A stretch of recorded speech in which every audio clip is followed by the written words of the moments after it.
What has it been like to live with me? Really fun, except for when you steal all the blankets.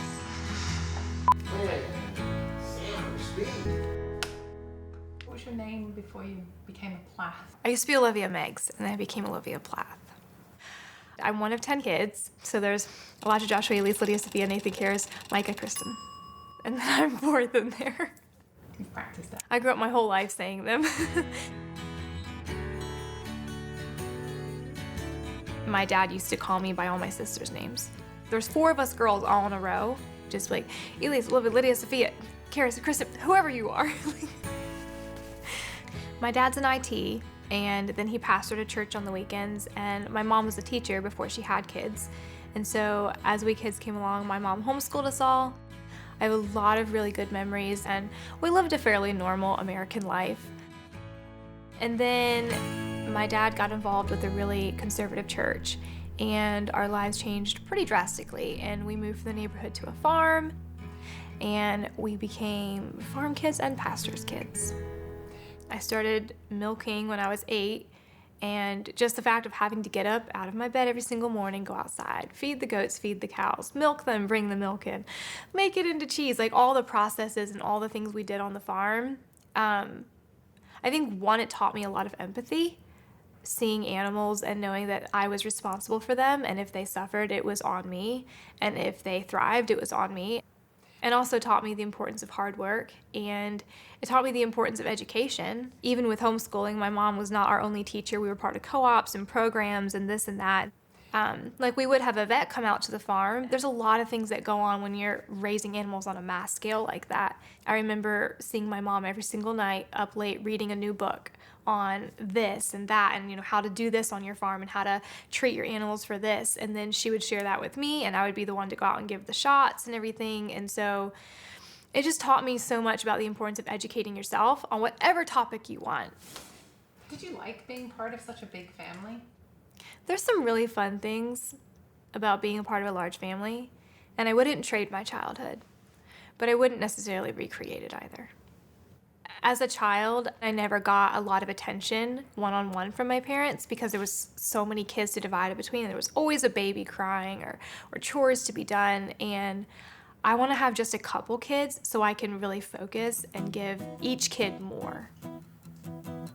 I don't think I really have a defining moment when I knew I didn't want the life I was raised with and I wanted something different. It was kind of a gradual process of going to church, looking around me and thinking all of these people have the exact same lives and they all believe the exact same thing.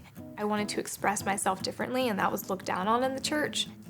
That was kind of when I thought, well, if I'm gonna be myself and I'm gonna have freedom in my life to express who I am, then I can't do it here. Set up for us how you started gaining independence.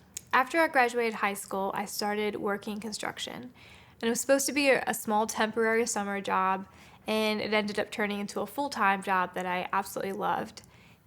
I got a lot of flack for it because it wasn't, feminine to do a job like that. But I've never felt so empowered or confident in myself than those days that I spent up on the roof working with the crew. I learned so much about homes and how to build and maintain them, and I knew that would be useful for my home someday. It really made me a lot more confident in who I was and my ability to decide on something for myself. How did you take the step from being a contractor to a photographer? Photography was something I was always interested in. I remember being a little girl and sitting on my pop's lap, and he had all the old film cameras, and he would let me take a picture with it.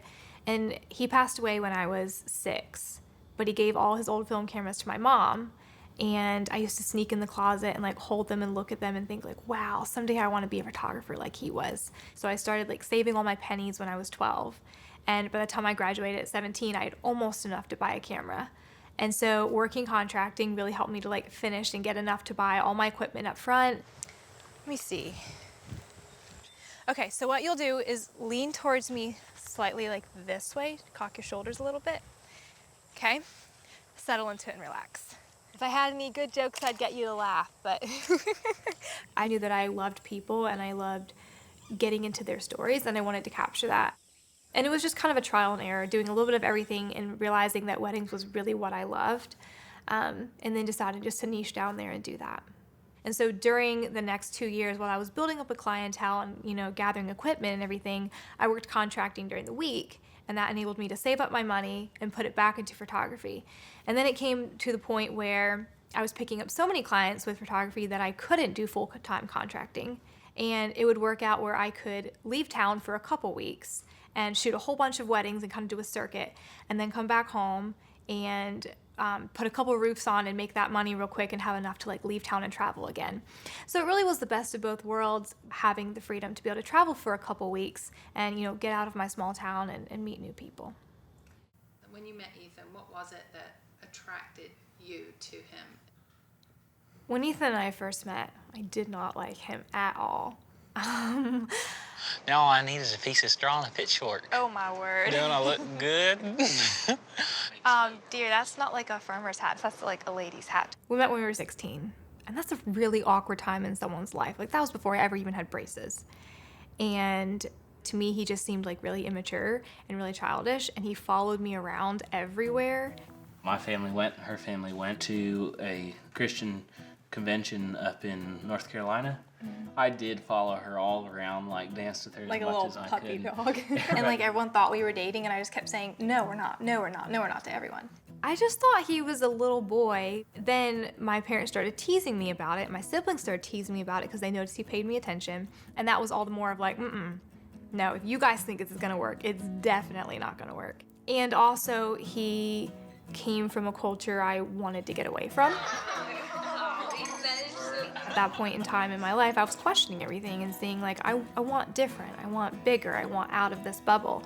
And dating him would have been right back in that bubble. And so I was oh no, that will never ever happen. But just talked on the phone as friends. And I think one thing I really admired about him was the way he respected me. Having grown up in a church where women didn't have a voice, and it was a very patriarchal society, I felt so empowered when he supported me. In the early stages of dating, and even before dating, he always was oh wow, I can't believe you have your own business and you can do your own thing, and that's really great. It meant so much, because all the young guys I knew back at home were yeah, well, when are you gonna settle down and get married? The fact that Ethan supported me outside of that and saw that I had worth outside of being a mom or a wife. He's the only guy I ever met who was like that.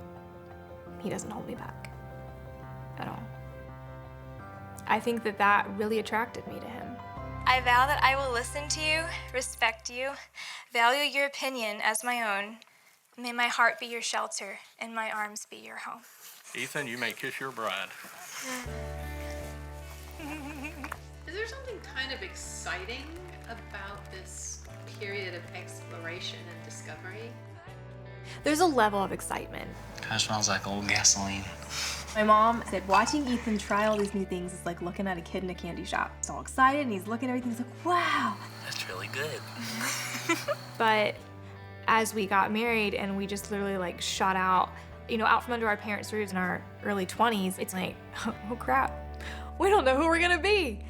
Our restrictive upbringings required us to get married before we could really truly get to know each other. And when we started dating, we were on the same page. We grew up on a farm, homeschooled, in a large family. And those were our 3 common denominators. We both were in a sense just running from our childhood and all the ways we had been controlled. And we both wanted out. I really underestimated how it's really hard to just break all of that one day and not look back. And it's been a slower process for him than it has for me. We kind of grow at different rates in different areas. He needs to start trying different things to expand his Broaden palate. your horizons. Yes, try different things. You want your partner to be on the same page of you as, oh, I've discovered that too. Oh, I'm self-aware in that area as well. Oh, let's grow in that area together. So there's a little level of frustration. If Ethan and I had been able to just date and get to know each other, and I could have seen back then everything that was gonna happen now, I think I probably would have walked away, but then I also would have missed out on Ethan and who he is as a person. I think our biggest problem is All the family conflict between me and Ethan and Kim and Barry has just really been wearing on us.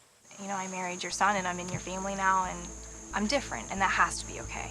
Do you think that there might be some blind spots that you're missing? Character type things. that may be occurring that you don't see?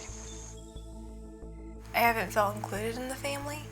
I haven't felt welcomed or accepted or loved, and so... Well, and I would be interested to know when it started with you not feeling welcome. I felt controlled from day one. And I felt like if I did not conform and think exactly like you guys or do things like you guys, then I was told that I was a bad influence on the kids, and the kids were told I was a bad influence on them. And I mean, I know that was said because they've told me that it was said to them. My in-laws told Ethan he was welcome to go to the farm whenever, if I didn't go with him. Ethan having to make a choice between me or his siblings really does come between us, because there are times that I just want to tell him, like, you know what, it's not fair to you to have to choose. I do love him. I don't want to give him up.